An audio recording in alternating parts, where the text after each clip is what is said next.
Still on politics, for decades, Jamaica's political landscape has been dominated by two giants, the governing Jamaica Labour Party and the People's National Party.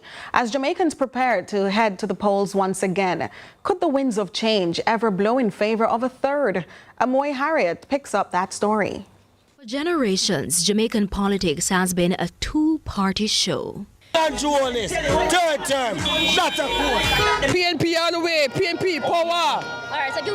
But will the curtains ever rise on a third party? The Jamaica Labour Party, JLP, and People's National Party, PNP, have alternated power for centuries, creating a deeply entrenched two-party system. There have been several third parties that have emerged over the years. None have managed to last. The two-party system has become so embedded in our socio-political culture that it will be very difficult for a third party to emerge. Attempts by a third party to win an election dates as far back as 1995, when former JLP leader Bruce Golding formed the National Democratic Movement, NDM. The party contested in the 2016 general election, but didn't win any parliamentary seats. This time around, two other parties, the Jamaica Progressive Party JPP and the United Independence Congress UIC, are stepping into the ring for that same fight. Notably, UIC has been around since 2019 but didn't contest the 2020 general election. Now both the JPP and UIC have nominated candidates for next month's election. Given the fact that the two parties have an history over 62 years, it is obvious that not much have changed between the two for the good and the benefit of the people.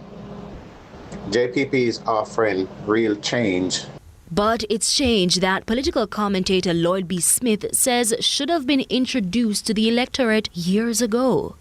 What that third party should be doing is embarking on a massive public education campaign to get persons to understand their vision, their philosophy, their way of doing things, right?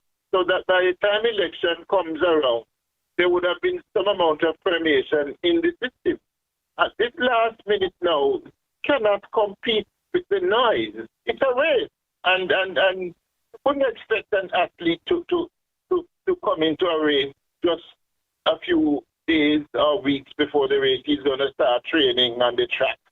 That aside, Mr. Smith says Jamaica's current voting system makes it almost impossible for a third party to gain power. The country currently uses a first-past-the-post voting system, which favors two major parties, as winning requires concentrated support in constituencies as opposed to broad popularity. He thinks a proportional representation system would work better in favor of third parties.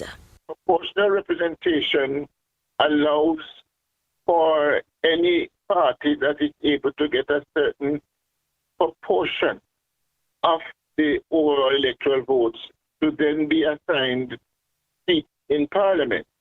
And Mr. Smith says in order to get the attention of electors, third parties should focus on making a change in key national issues, such as the ongoing constitutional reform matter. Still, difficult as the road may be, the JPP says it's not relenting come September 3. The power is not in the hands of the two parties. It is in the hands of the people. And we are saying, come on now, Jamaicans, believe, act, and vote JPP. Amoy Harriet reporting for CVM News.